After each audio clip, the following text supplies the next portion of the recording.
So far on the Eurovision Iceberg, we've seen the most terrifying mascot of all time, a series of all-timer artist crash-outs, and we've had a couple of close calls with Theo Evan. Today, we're going deeper into the really weird stuff found on the bottom half of the iceberg, and I can't promise we're not going to encounter him again. As always, thanks to Amazing Dear and the team over at the Eurovision Reddit who spent a lot of time putting this iceberg together. Quickly before we begin, this video is sponsored by Surfshark VPN, who have now been enabling my nonsense for more than a year. Happy anniversary. Seriously though, I'm expecting to be traveling a lot during national final season, and it's nice to know that I'll be able to continue watching the same shows on Netflix and elsewhere that I do at home, as well as access series that are available elsewhere but not in the UK. As well as that, if you're running an international singing competition and want to beef up the number of countries who voted in your rest of the world vote, Surfshark is your friend. You can quickly switch between over 3,200 servers in more than 100 countries, and they're high speed so you won't have to deal with buffering either. If you're in the US, for example, you can use Surfshark to watch Eurovision without having to pay for Peacock. You can also watch other national selections that are region locked to that country in question. Surfshark also has the added benefit of letting you use the internet without being legally required to hand over your ID documents to random companies. And it protects your activity online from their prying eyes as well as everyone else's. With data companies and corporations gathering as much information about us as they possibly can, Surfshark will give you peace of mind by blocking ads and trackers, as well as keeping all of your web activity anonymous. I can't recommend it enough, and there is a 30-day money-back guarantee if it's not for you. Go to surfshark.com/ESCGabe or use code ESCGabe at checkout to get 4 extra months of Surfshark VPN. Now, let's get on to the video and move into Tier 6. Aurora double participation. Evelina Ganchevska was, I'm sure, delighted when she heard she had been accepted into the Lithuanian national selection with her song Aurora, only for Tina in Croatia to be accepted into the Croatian selection with the exact same song. This led to Evelina being forced to withdraw. It seems like she didn't miss out on much though. Tina finished 9th in the semi-final in Croatia and didn't make it to the final, probably because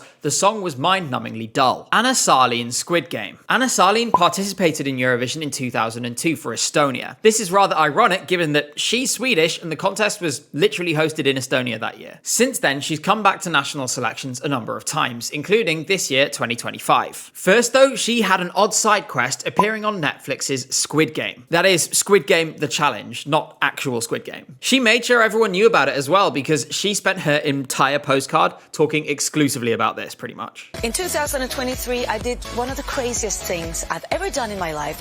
I participated in the world's biggest reality shows to have ever been made, Squid Game The Challenge. She got nowhere near winning either competition, with 14th place in the national selection as far as her song would take her. Bobby XCX. Bobby Arlo participated in Ireland's 2025 national selection with a song that actually basically everybody loved when it first came out. It seemed to be a good fit for the contest, and it had the right blend of personality and edge combined with accessibility that makes things really work when they get to the Eurovision stage. Unfortunately, the live performance was really not good at all. To be fair to Bobby, this is almost always the case when you're using a studio as bad as the one the Irish Eurosong takes place in. What isn't always the case though is taking to Instagram after the fact and caring that the broadcaster, quote, doesn't cater to people who are not Adele's. One thing to say though, RT does not cater to people who are not Adele's, so I was never going to win, and I knew that kind of going into it,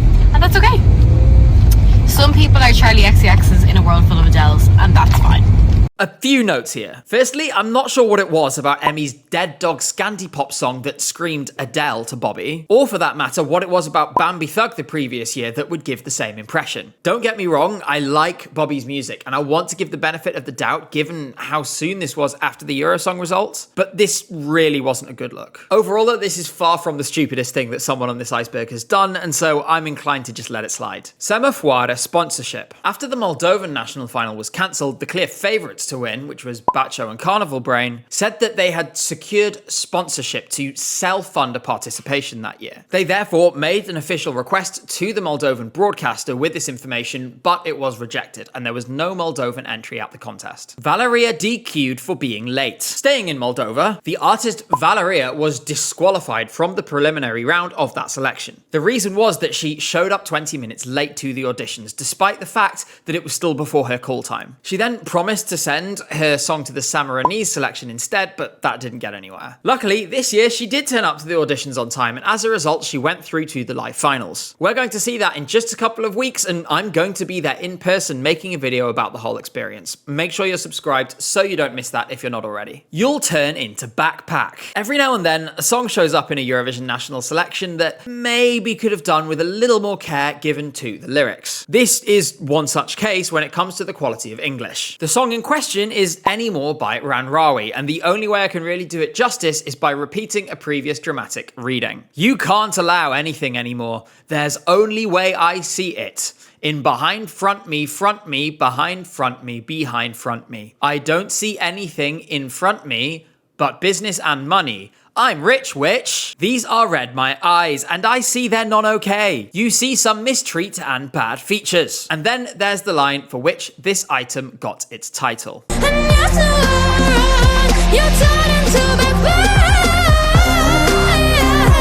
TRT versus Klavdia. Klavdia's song for Greece this year, Asteromata, is, in her words, a song about no particular event, and rather any situation that causes one to lose their homeland. Klavdia might say this, but she and everyone else knows that this song is based on the experience of her family and many others like them, who were victims of the Pontic genocide. This was perpetrated against Greeks in Pontus from the years 1914 to 1923. Despite both Klavdia and the Greek broadcaster naturally being very careful not to say this, the Turkish broadcaster TRT did it for them anyway, saying that they were reviewing the song. Nothing came of this in the end. Incidentally, this isn't the first time that Turkey has been up in arms about another country sending a song to the contest about their people being genocided by Turkey. With that last sentence, I have guaranteed that the comment section of this video will be a dumpster fire. Carlo Conti statue destroyed. A statue of this year's Italian Sanremo host Carlo Conti was made as a gag in reference to a similar one that exists for 11-time host Mike Bongiorno, only for the statue to write the punchline itself when one of its arms fell off on live TV. Clearly, this was what unleashed whatever curse it was that caused everyone to start falling down the stairs. Watch the first part of this video if you haven't already to hear more about that. TV Guide spoils UK entry. Both the major TV guides in the UK, Radio Times, and the imaginatively named TV Guide spoiled that Remember Monday were the UK's entry for Eurovision in 2025. They put their name in a description for the BBC's yearly rerun of Het Grote Songfestivalfeest, a sort of big Eurovision reunion set of performances that takes place in Amsterdam every November. By this point, their participation was kind of the world's worst kept secret anyway, so I don't even know if this counts as a spoiler. Joelle naming dispute. Over in Estonia, the singer Joelle raised suspicions when, after qualifying for the final of the show, she mysteriously disappeared from social media. It turned out there was another artist called Joelle already who had trademarked the name. Therefore, she wasn't able to use it. She went back to her birth name, Johanna Elisa, and then competed in the Estonian selection anyway, where she finished 12th. Babylonian in San Marino. The group Erisu entered the Sammarinese national selection with their song The Mighty Walls of Uruk, sung entirely in Babylonian. Except they didn't. The language of ancient Babylon was actually Akkadian, which is also not the language that this song is sung in. In an interview, Erisu confirmed the song is in fact sung in Sumerian, which is a predecessor of Akkadian and uses the same script, but it's not the same language. There are literally tablets of the two side by side. Ea Nasir, famed for his delivery of substandard copper in the Bronze Age, and resident of the ancient kingdom of Babylon, would have no understanding of this song. Some of you never went through a Mesopotamia phase, and it's really showing right now. Bojana and David televote. Bojana and David won the televote in the Serbian selection this year, with vastly more votes than second place. There is an infamous comment under the performance of this song that I couldn't find when I was making this video, but will put on screen if I find it again, that reads, "If this got 33,000 votes, I will eat 33,000 shits. Greetings! That person will not have to eat any shit because there's no way that this song did that well." On the night of the show, posts appeared in Facebook groups in Serbia, advertising some kind of work involving quote-unquote non-political voting, and a text message was leaked detailing a vote farming operation taking place at the Hotel Prestige in Belgrade. That's owned by Bojana's father. It's so blatant and shameless that honestly it makes me feel a little bit embarrassed for them. Thankfully, this nonsense didn't deliver them a victory, otherwise we would have had a much bigger problem on our hands. Kyle's wisdom tooth. Kyle Alessandro from Norway's experience at the contest in Basel got off to a bit of a rocky start. He developed severe pain in one of his wisdom teeth and ended up having to get it removed. He then had to take a few days off to recover, cancelling missing a series of press engagements and so on in the process. Luckily, he recovered in time for the important rehearsals and did just fine in the contest. Daniel's search for Lucio. Daniel from Zifferblatt made no secret of his admiration for Lucio Corsi from Italy, to the point that he even posted a photo on Instagram of a t-shirt made by a fan depicting the two of them together. After an entire season of posting lovingly about him, they did get the happy ending that we were hoping for when they met and took photos together at the contest in Basel. Erika Wickman flight cancellation. Erika Wickman from Finland had a bit of a panic on her way to the contest after her flight from Helsinki to Zurich was cancelled. This was because the national airline Finnair was at the time affected by strike action. She did eventually make it to the contest, where she was paid absolute dust by the European public. Trisha Paytas invites JJ. After JJ did an impression of Trisha Paytas in the press conference after he won Eurovision, Trisha invited him to do a duet with her. JJ. If you would react to your win tonight as a meme, I'd probably be reacting like Trisha Paytas, being like, okay, Aw, I love that was the meme answer. Actually, if you want to duet, I'm down Eurovision winner because it was named JJ. Is that his name? JJ Pietis or something? Unfortunately, this has not yet materialised. Chuti Gatwa withdraws as UK spokesperson. Chuti Gatwa of Sex Education, Barbie and Doctor Who fame was originally lined up to give the UK's jury points this year, before unforeseen circumstances forced him to withdraw from the role at the last minute and be replaced by Sophie Ellis-Bextor instead. That's really all there is to it. UVPSM spoiling semi-final results. After only 2 of the 7, yes, 7 semi-finals had been held in the Samarinese selection, a press conference was held where all of the finalists were revealed. This included all of those who had progressed from the semi-finals that hadn't yet aired on TV. Clearly, they were so excited that one of the guys from the Blue Dabba-Dee Dabba-Die song was coming to their show that they decided, for a moment, their scheme to extract as much money in participation fees from random people as possible, semi-finals, was no longer a pretense worth keeping. Now we're moving on to Tier 7. Bessa email leak. 2024 Albanian entrant and notorious musical terrorist Bessa got up to a lot of mischief in 2025. And this one is arguably not even the most unhinged, because there's more of her to come later. In February of this year, some Eurofans unexpectedly received an email from her leading with "Dear Best Animals," promoting her song for the Samarinese selection. There were a few problems with this. Firstly, many of the people who received this never signed up to her mailing list. Secondly, she just put all of the email addresses into the to section, meaning that everybody on the mailing list received the email address of everybody else on the mailing list. Luckily, aside from the predictable meltdown caused by people using the reply all feature, no lasting damage seems to have been done by this, and Bessa went on to finish 6th in San Marino's national selection. Like I said, we're not done with her yet though, so we'll be back to this later. Maja Nikolic versus Alicia Michel. Serbian singer and television personality Maja Nikolic engaged in all manner of insane behaviours during her time at the Serbian national selection. This one though was a bizarre highlight. Maja claimed in an interview that the transgender founder of Eurovision, Mitchell McCain, was a big fan of her song, before taking to Instagram, posting a clip of Alicia's reaction to her song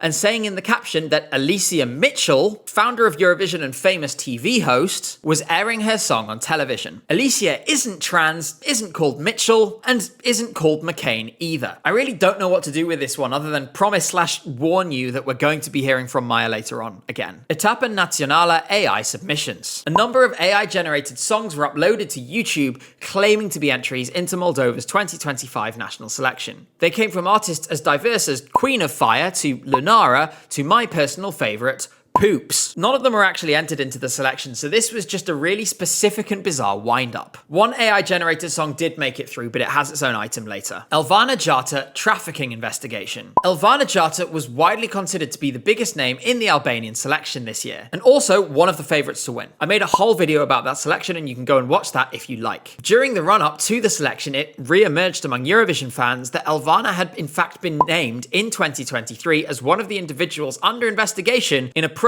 relating to drug trafficking and money laundering. Then, in 2024, the newspaper Pamfleti alleged that Elvana was among those recruiting Albanian women to work as escorts in Dubai. Unbelievably, this is not the first time in the last few years that a favourite to win the Albanian national selection has done so amid a backdrop of being investigated for their links to organised crime. The exact same thing happened to Elsa Lila in 2024. In Elvana's case, her ex-boyfriend has a long history of involvement with organised crime and allegedly Allegedly, she was somehow also involved in it as a consequence, with leaked messages suggesting large amounts of money were moved in and out of her accounts by this boyfriend. Now for the legal section. As far as we know, no further action has been taken against Elvana Jata, and it has never been suggested that she has committed any offence. I do not make this suggestion here either. We should stress again, Elvana has never been convicted of any crime, and that all allegations discussed here are by no means a suggestion that she is guilty in any way. Elvana, please don't sue me. Scorpia streams. Scorpia is a song by Milena Vucic, and it participated in last year's Montenegrin national final. Suspicions were raised after the song mysteriously gained hundreds of thousands of views on YouTube. To date, it has 368,000. However, it only has 1,200 likes and 269 comments, which is a fraction of what you would expect for a song with that many views. Very obviously, these views had been paid for, and this was only made more embarrassing after she came last in the national selection with the public, with only 49 votes. Not 49 points,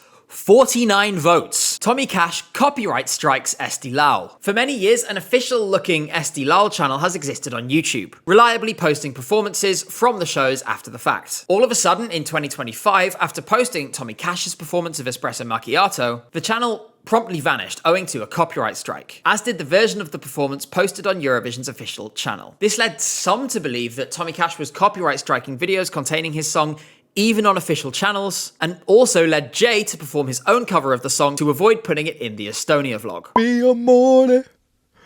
amore, espresso macchiato, macchiato, macchiato, por favore, por favore.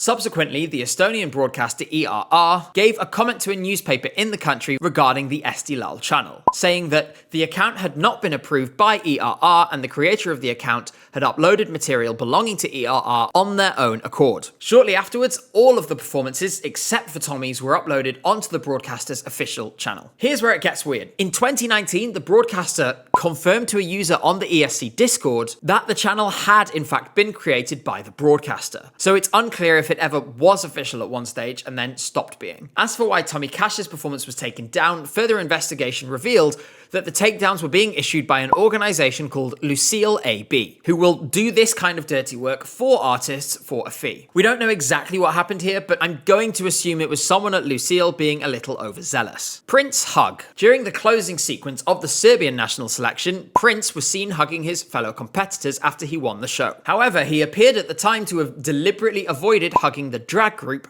Harem Girls. This rapidly spiraled on social media, with many suggesting that it was deliberate, but this wasn't the case. Harem Girls quickly clarified in an interview that it wasn't deliberate and that Prince had been supportive of them from the beginning. So this storm rapidly died back down again. Vucic versus PZE. The president of Serbia, Aleksandar Vucic, accused Olivera Kovacevic, supervisor of the Serbian national selection, of conspiring to kill him and of rigging the Serbian national final. Yeah.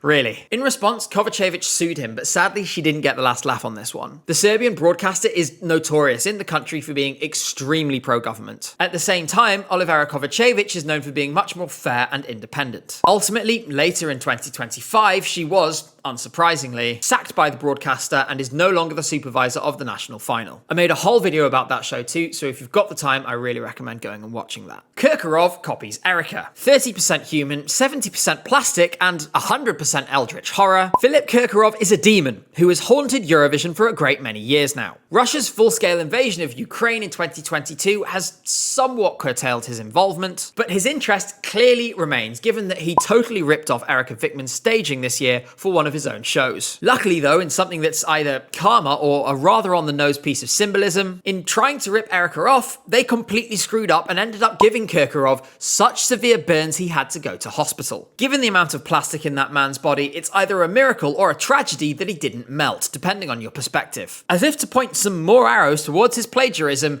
Kirkorov's subsequent comment to the press was, and I'm not kidding here, "I'm like a phoenix. Sometimes I burn, sometimes I rise again." Some people are beyond parody. Deslocado goes viral. After being unheralded before the contest and then qualifying with the longest odds in recent history, Portugal's entry Deslocado has had quite a remarkable trajectory. It spent the summer being used in almost 20,000 videos on TikTok and ended up as one of the most culturally significant impacts of the contest this year, with over 106 million streams on Spotify. Seriously, there are videos with 500,000 likes translating this song's lyrics lyrics into other languages. And also Leo Messi edits with 680,000. It didn't quite reach 2022 Snap levels, which catapulted Rosalind from obscurity onto late night TV in the US, but this is the closest we've gotten since then. The moment they realised they couldn't be Melody. This is a quote from a tweet from a random Eurofan on Twitter who got extremely angry at what he perceived to be disrespect from Lithuanian band Catharsis towards Spain's entrant Melody. All of this from a 5-second clip of Catharsis looking at each other awkwardly during the Madrid pre-party while Melody sings her song on stage with a bunch of press. I've met these guys and I've interviewed these guys. They are just introverts. As it turns out though, they really couldn't be Melody. Or rather, Melody couldn't be them, because they scored 6 times as many points as her from the public. 37. Infamous Mickey Mouth enthusiasts and Azeri entrant to the Eurovision Song Contest, Mama Gamma, released an EP entitled 37 after they finished in that position in Eurovision, having only scored points from San Marino's jury and nobody else. I'm not sure why you would be proud of this, given the performance was such a disaster, but at least it means we have one more chance to marvel at the squeaking before we forget about this forever. Shooting to the stars, can't get enough so far. Estonian police called on Gojo. During his travels around Europe, Gojo was in a live stream with Sisal, Kyle Alessandro and Klavdia from his hotel room in Tallinn when 3 policemen knocked on the door. They had had concerns or complaints from neighbours regarding the amount of noise. Gojo had been talking loudly during the stream and apparently had been rehearsing with his headphones on for 3 hours before that. He didn't face any further sanctions at the time, but having spent quite a lot of time in Estonia, I can safely say that the idea of hearing someone singing and yelling in the next room would probably fill most Estonians with a horror so visceral that it would make them question life itself. Sisal on r/adultery. In the second incident related to Reddit activity to have found its way onto this iceberg, Sisal found herself having to explain away why the adultery subreddit was in her recently visited tab. She insisted that she must have clicked on something by accident. To be fair, she did clarify at the time that she was single. Fedez and fuck your clique. Fedez, who, if you've watched part 1, you'll know is not exactly the most popular man in Italy right now, stated in the press that he was planning originally to perform on the traditional Sanremo covers night with the band Fuck Your Clique. He claimed that the reason this didn't happen was that the host of Sanremo, Carlo Conti, made it clear that he didn't want it. Fuck Your Clique's fans then flooded Conti's social media with comments in support of them, and the band even posted themselves, Carletto, you can delete the comments, but you can't escape the cum. This being in reference to their imaginatively titled song, The Cum Song. Exhausting. Melody and David Broncano beef. After Eurovision, Spanish artist Melody was supposed to appear on the talk show La Revuelta, hosted by David Broncano, but cancelled at the last moment. Explaining her absence, he said, I feel bad because there have been other days, people know we go to the last minute with the guests, but today, Melody's was arranged 2 months ago and then she arrived, went straight home, I think, lowered the blinds, and is there quietly. We wish her a little emotional recovery. Melody did not take this well. Without naming the program, in a press conference, she slammed those who fill their airtime with speculation, as well as accusing unspecified colleagues from the same network of disrespect. For his part, Broncano then opened his show the following night with a monologue where he refused to apologise and criticised Melody for playing, in his words, the mental health card, saying that doing so trivializes the real problems of people who truly have them. I kind of feel like Broncano is out of order here, but also from Melody's perspective, it's pretty poor form to cancel an appearance on a show so late that they are calling people to replace her after recording has begun. She's been in this business long enough that she should have known that after Eurovision she would be exhausted, and she shouldn't have accepted a booking so soon after she arrived back home. Vladana resigns from RTCG. Following Montenegro's chaotic national final, where the winners were accused of breaking the rules and ultimately withdrew from consideration for Eurovision, hey buddy, Vladana Vucinic resigned from all positions within the Montenegrin broadcaster. She was one of the key figures behind the show and represented the country at Eurovision 2022 herself. She released a statement on Instagram where she called on the broadcaster to be transparent about how the show was financed, whether anyone received special fees to be involved, and what the broadcaster's obligations were with regard to the script production, directors, and so on of the show. This was in response to the negativity directed towards Vladana after the show aired, with some in Montenegrin media alleging that Nina Žižić was going to Eurovision because that was what Vladana personally wanted. Understandably, this is the kind of environment that is going to make you want to walk away if you don't feel protected by the people around you, in this case, the broadcaster. That said, they clearly worked something out because Vladana is back now, she was involved with the national selection this year, and she was the head of delegation for Montenegro at the contest in 2025. Who is about? Oh no, it's him again. Cyprus's entry to the contest, Shh by Theo Evan, was teased as having some deeper meaning, with the supposed hidden truth only being revealed on stage at the contest. Overthinking It, who are essentially the final bosses of Eurovision analysis, theorised that the song was about the mythical character Adonis, who was famous for his good looks, fitting with the song's reference to having golden locks so captivating, and who was the object of both Persephone and Aphrodite's affection, with Persephone living with Hades in the underworld, and Aphrodite being among the pantheon of Greek gods, fitting with the line, stuck in between the heaven and hell in me. There are about 14 other references which Overthinking It detail, which makes the song pretty clearly about Adonis. So, with that in mind, explain to me why it is when we get to the contest, Theo Evan reveals the song is actually about the Vitruvian Man. Theo explains this as follows. Not just the drawing, not just the ideal, but what he represents. The balance between chaos and order, beauty and imperfection, the eternal search for identity within symmetry. We wanted to give life to this symbol, to show that even the ideal man hides secrets, that perfection is a mask, and behind it, there's someone who's never truly seen. On one hand, he could be telling the truth. On the other, it could just be that this fit better with the staging concept, and so they decided to retrofit a new meaning onto the song. I guess we'll never know. Vibe 33 Tattoo. Icelandic band Vibe bookended their contest by getting matching tattoos of the number 33, the number of points they received in the final of the show.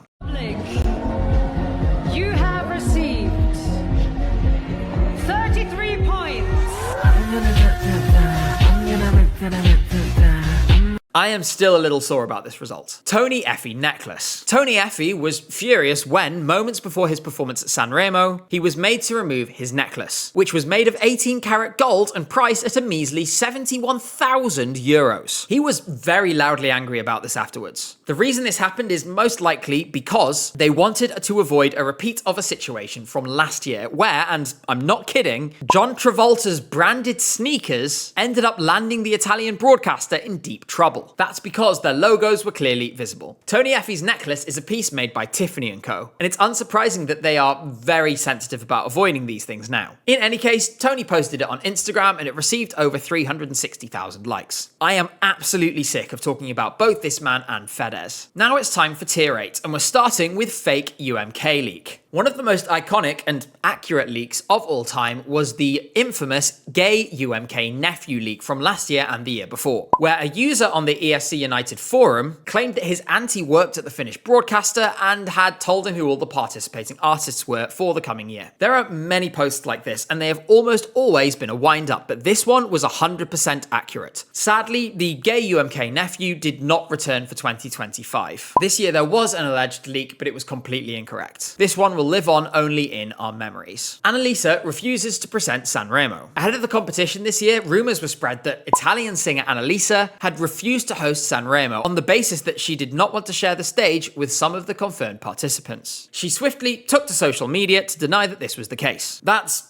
all there is to it. Eurovision Scoreboard app gets rigged. The Eurovision Scoreboard app released a statement in March on Twitter announcing that they had uncovered and stopped an attempt to boost the number of votes being cast for Albania on the app. Someone who has never been identified created hundreds of accounts in a short period of time using disposable email addresses, with the app sharing a small section of their logs detailing that this was the case. The total number of points removed was around 7,500, which wouldn't have been enough for even one place, making this behavior even more jobless and pointless than it already was. Elodie ripped dress. The Italian media made up a rumour that artist Elodie's dress had ripped just before she was going to take to the stage in Sanremo. This was nonsense, and she said as much, saying, "No one tore my dress. Every now and then you write bullshit." There really are far too many petty Italian dramas on this iceberg. Kola is high on stage. This one is very simple. Apparently, Kola from Albania's entry, Shkodra Elektronika, regularly gets high before going on stage. That's literally all there is to it. The Ludwig rigged Supernova 2017. In 2025, the Ludwig was one of the favourites to win the Latvian national selection, and he did win the public vote, only for the juries to deny him an overall victory and have him in 4th place with a 3-way tie for first above him. That said, he also participated in 2017, where Spotify streams were one of the 3 sections that determined the public vote, that determined half of the semi-finalists. For the Ludwig song that year, his Spotify streams mysteriously spiked at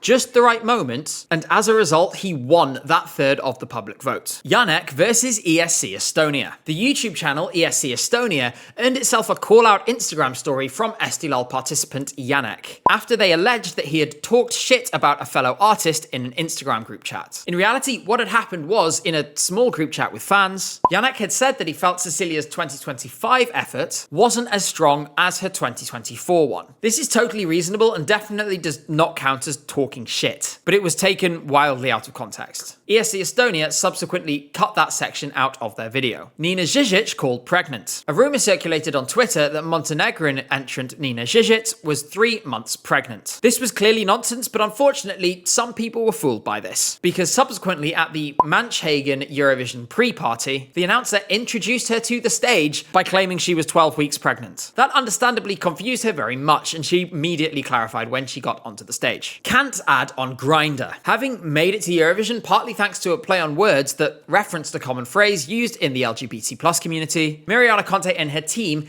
clearly correctly identified that that would be a key constituency for her when it came to the contest. For that reason, ads for the song Kant appeared on Grindr. As we saw from her ultimate televoting result, it didn't work so well. NRK demands 130,000 crowns from Angelina Jordan. At the last moment before Norway's MGP artists were revealed, Angelina Jordan withdrew from the competition, citing several different reasons depending on the time of day and the mood of her team when you asked them. This varied from being impacted by the LA wildfires, which started a day after she emailed the broadcaster to withdraw, to receiving unspecified threats. In response, the Norwegian broadcaster NRK filed a claim for 131,250 crowns, or about 11,000 euros, for costs already incurred to prepare her stage show and so on. In September, having received absolutely nothing, NRK chose to drop the claim and released a statement wishing Angelina all the best for the future. For reasons not immediately clear to me, what followed was a clearly AI-written or AI-assisted statement from Angelina's grandmother, check the M dashes and the sentence structure, in the last paragraph especially, threatening to reveal the name of the individual who supposedly, quote, sought personal fame through this affair, allegedly with evidence to prove it. I also suffered through an entire VOD of Angelina's TikTok lives where she took 10 minutes to say about 20 words, claiming that NRK had made a false narrative about her not coming to the show, and claimed that the broadcaster had not been fully truthful about who had paid for what. For example, she claimed that her team had paid for their own plane tickets. Other than that, she essentially just spoke in vague assertions about how their narrative was fake news. It might be time to learn that when you're an adult and you sign contracts, breaking those contracts has consequences. Angelina Jordan is really talented and still only really starting out in her career, given that she's 19 years old and 18 years old at the time that she withdrew. But with that in mind, whoever is advising her in her management, which is closely intertwined with her family, is going to end up doing her a serious disservice. Withdrawing this late in the day is seriously poor form, and I don't think it's a decision she will have made herself, given that her management team seems to involve her mother, her uncle, and her grandma. This is a professional who should have professionals around her, instead of family members who don't know what they're doing. They clearly had no idea what they were getting into by entering MGP, and they never should have done it, given that they were clearly not committed to it. You don't get special treatment because you're trying to make it big in America. Maltese delegation giving out thongs. During pre-party season, Malta's delegation were giving out thongs to promote the artist Mariana Conte's song Cunt. These are pretty difficult to get a hold of. Fortunately, my fiance was a member of staff at a London Eurovision party this year, and purely because Mariana saw her wearing leopard prints, she gave her one, and this is it. I really hope that doesn't get the video demonetized. Victoria Silvstedt was Melania Trump's roommate. Victoria Silvstedt is a Swedish TV personality and model who was also in Miss World in the 90s. She participated in the Swedish national selection in 2025 with her song Love It! With an exclamation mark. The song was pretty terrible and extremely dated, but it was also kind of fun. Sadly, it finished dead last in her heat and was duly eliminated. She's also the ex-roommate of now US First Lady Melania Trump. There's a photo of two of them, alongside Mr. Definitely Not in the Epstein Files, from 1997 that fortunately I can't show you, because licensing it would cost £275. Besser versus Anthony Fauci. I am unfortunately involved in this item directly. 2024 Albanian representative Besser is back, this time claiming on Twitter that American public health expert Anthony Fauci was attempting to breed flesh-eating beagles in Tunisia. We then argued about this on Twitter, with her responding to my evidence that it was incorrect. If this is true, meaning no creature was ever made to be eaten slowly alive, a horrible death, You have given me the best news I could ever hope for. Thank you. I'll retract my tweet. We wait in anticipation and fear for what she might bring us in 2026. Realtor boycott calls. Irish national selection participant Realtor was skewered by Eurovision content creator Adam McCallig in an interview after he pointed out that she had signed a letter in 2024 calling on Bambi Thug to withdraw from Eurovision because of Israel. After this was pointed out to her, her response was that Irish Eurosong was advertised to her on Instagram and she put her song in for the crack, and that she'd signed the letter again. When Adam followed up with, "So are you saying you won't go to Eurovision if you win?" Realtor dodged the question, simply saying, "You think I'm gonna win? He's on the Realtor train. We'll see what happens." Pressed for an answer, she just said again, "We'll see what happens." We had something kind of similar with Erica Cody in 2024, who went to Irish Eurosong as a clear favourite, lost and was miserable about it, and then turned around and called on Bambi to boycott Eurovision. It's totally fine to do that, especially in the current climate. But calling on others to boycott the contest while trying to participate in it yourself is understandably less well received. Montesong uses fan stage design. During an intro segment of the Montenegrin national selection, the Montenegrin broadcaster did a short presentation on the host city for that year's contest, Basel. While talking about the stage, they mistakenly showed a fan-submitted bid from VDAN Design rather than the official actual stage. First gay person in Croatia. During the broadcast of the first semi-final, BBC commentator Scott Mills slightly misspoke while introducing Marko Bošnjak from Croatia. Now, he's the first gay person in Croatia. Sorry, I read what? No, hang on, no, wait, sorry, that's wrong.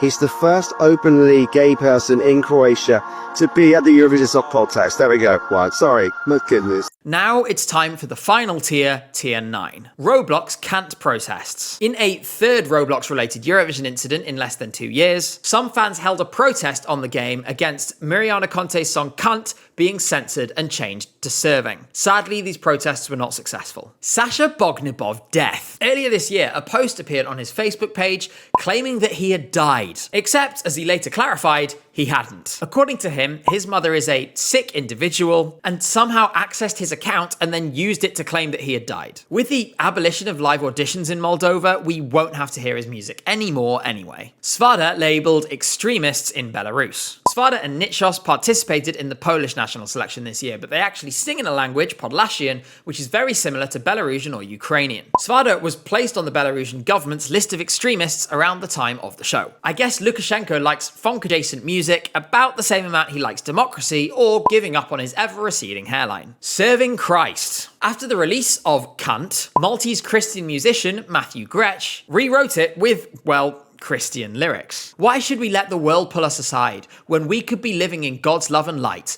Lift up your heart, come and worship his name. I praise him all the time. Serving Christ. The creator also liked comments posted underneath saying it was so much better than the disgusting original. Fortunately, I think most people see this kind of thing and cringe just as much as I did when I saw it. Polish MP shades espresso macchiato. Anna Maria Żukowska, who's a member of parliament in Poland and now the leader of the left bloc in the Polish parliament, waded into the debate over espresso macchiato in 2025 and made her opinion of it very clear. Replying to a tweet from a Eurofan saying that it isn't as bad as people think it is, she simply responded, "It is." Air Blanche Band. Air Blanche Band is an alias for a group of Ukrainian Eurofans who have gotten up to various pieces of mischief over the years. This year was one of their highlights after they successfully snuck an AI-generated song into the auditions round of the Moldovan national selection. The songwriters for this included the beautifully named Mark Leleka Lichtenstein. The group withdrew after one of their members was allegedly hospitalized in Romania. Another member of the group,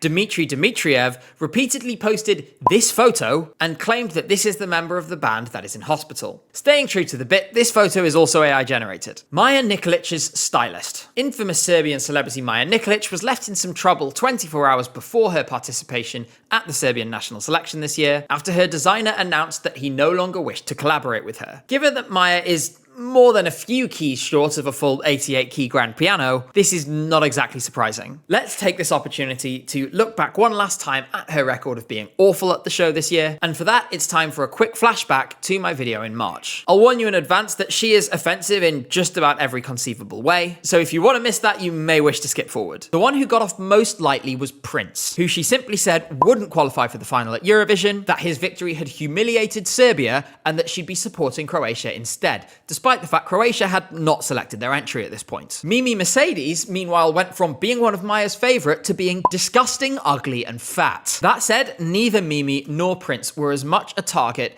of Maya's ire as harem girls were. Harem girls, for context, are a group of drag queens. For whatever reason, Maya went into an interview and called them weird 140-kilogram men with huge lashes, before thanking God that her sons were healthy and not they them. She then kept digging, saying, "Let's not let ourselves be embarrassed by representatives of shady qualities, shady morals, drug abusers, some weird they-thems, its, or freaks," before going on to say, "You want to send transgender people? Okay, make them hit the gym and lose 40 kilograms. She then helpfully clarified that she wasn't homophobic because her stylist and her hairdresser were LGBT. In addition, they have sleepovers at her house. She then put the icing on the cake with an absolute corker of a closing statement. "I don't mind a gay winning, but let it be dignified." Essa Diva Jaffe screams. The Jaffe scream originally comes from this video of a woman cooking with an umbrella. If you listen carefully in the bridge of Essa Diva by Melody, you might be able to hear a sample that sounds very similar.